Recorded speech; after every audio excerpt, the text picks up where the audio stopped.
초등학교 때 일이다. 아마 5학년 여름방학이었던 것으로 기억한다. 아버지 친구 중에 과천에서 비닐하우스 농사를 짓는 분이 계셨다.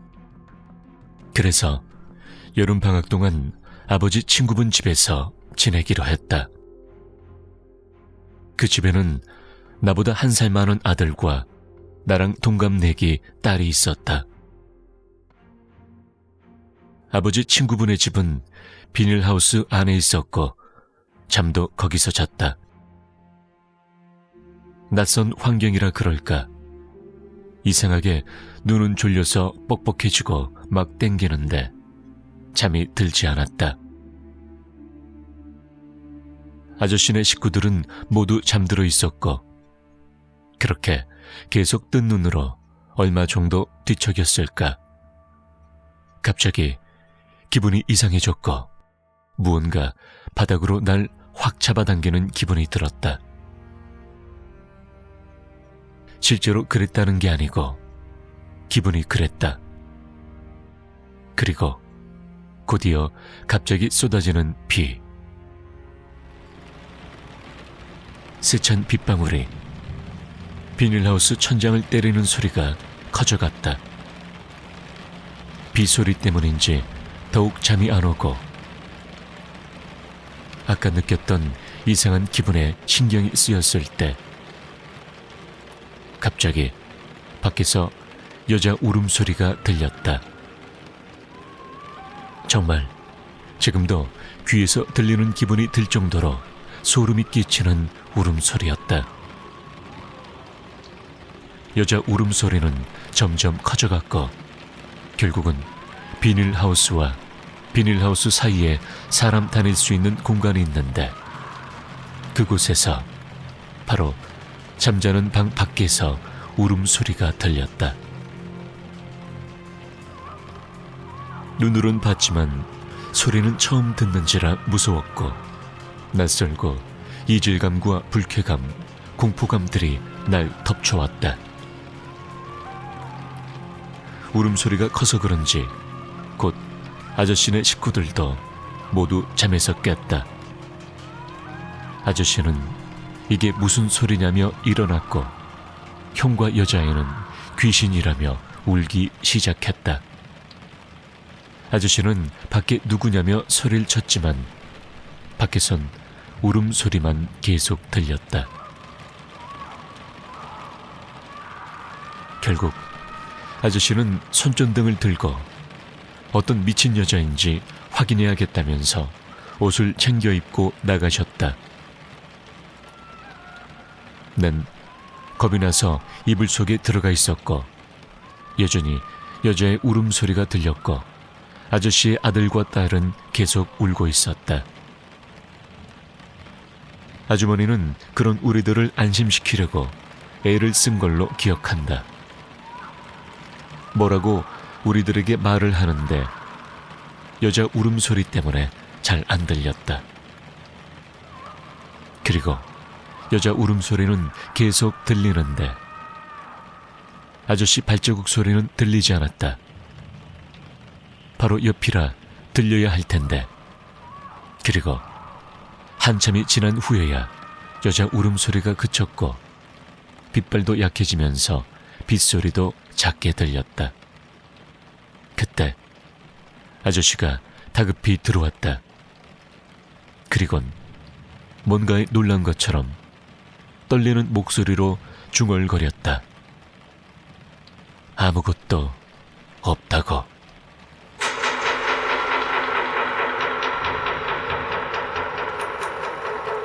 대체 무슨 일일까? 난 이불 속에서 나와 아저씨를 보았다. 방은 어느새 불이 켜져 있었고 아저씨는 비로 온몸이 다 젖어 있었고 바지는 진흙투성이었다. 그 후에 아저씨가 아주머니한테 하는 이야기를 들었다. 그 이야기는 이러했다. 아저씨가 손전등을 들고 나가서 울음소리가 나던 비닐하우스 사이로 가려고 하는데 울음소리가 다른 곳에서 들렸다는 것이다. 그래서 다시 그 울음소리가 들리는 곳으로 갔고 점점 소리가 나는 쪽으로 다가가니까 다시 다른 곳에서 울음소리가 났다는 것이었다. 처음에는 아저씨가 잠에서 덜 깨서 그런가 하고 생각했다. 그래서 소리치면서 누구냐고 불러봤다고 한다. 그런데 아무 대답 없이 계속 흐느끼는 여자의 울음소리만 들렸다. 아저씨는 성질이 나서 이번엔 소리 나는 쪽으로 손전등을 들고 뛰어갔다. 하지만 다 왔다 싶으면 다시 울음소리가 엉뚱한 곳에서 들리는 것이었다. 그제서야 아저씨는 뭔가에 홀렸다고 생각이 들었다고 한다. 그래서 마지막으로 한 번만 더 누구냐고 부른 후에 대답이 없으면 집으로 돌아가자고 마음을 먹었고 큰 소리로 누구냐고 대답하라고 외쳤다. 그러자 울음소리가 순간 그쳤고 아저씨는 안심하며 돌아서는데 그때 바로 등 뒤에서 다시 여자 울음소리가 들렸다는 것이다. 아저씨는 너무 놀라서 그 자리에서 털썩 주저앉아 움직이질 못했다고 한다.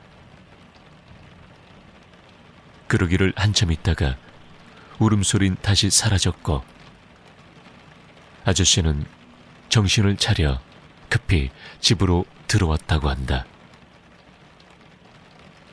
아저씨가 이 이야기를 아주머니한테 바로 해준 것이 아니라 우리들이 다시 다 잘 때 모두 다 자는 줄 알고 아주머니에게만 들려줬던 이야기다.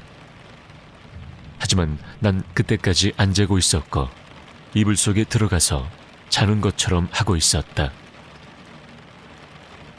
난 이불 속에 한참 있으니까 숨 쉬는 게 갑갑해져서 뒤척이는 척하면서 이불을 걷어냈다.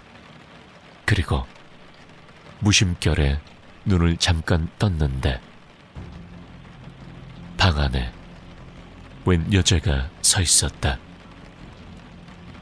벽 쪽에 바짝 달라붙어서 아저씨 가족들과 내 쪽을 바라보고 있었다. 머리 부분은 어둠 때문에 잘 안 보였지만 형체는 어느 정도 잘 보였다. 방 안의 불은 꺼져 있는 상태지만 무드등 비슷한 붉은색 빛의 작은 스탠드는 우는 아이들을 달랜다고 아주머니가 켜놓으셨기 때문에 어느 정도의 빛이 방 안에 남아있는 상태였다. 그리고 곧 그 귀신은 천천히 움직이기 시작했다. 그런데 다리는 움직이는데 부자연스러웠다. 마치 부러진 다리를 억지로 움직이는 듯한 그런 삐걱거림이었다. 그대로 우리들을 밟고 지나가는 것처럼 우리들 위를 지나갔다. 그때 느껴지는 약간의 따가움과 뼈가 시리다고 해야 하나. 그 귀신이 내 몸을 지나간다 싶을 때쯤 얼굴을 보고 싶어 고개를 아주 약간 위로 순간적으로 들어서 얼굴을 봤는데 그 귀신은 앞을 안 보고 뒤를 보고 있었다. 즉 몸의 방향과는 다르게 뒤통수에 얼굴이 달린 격이다.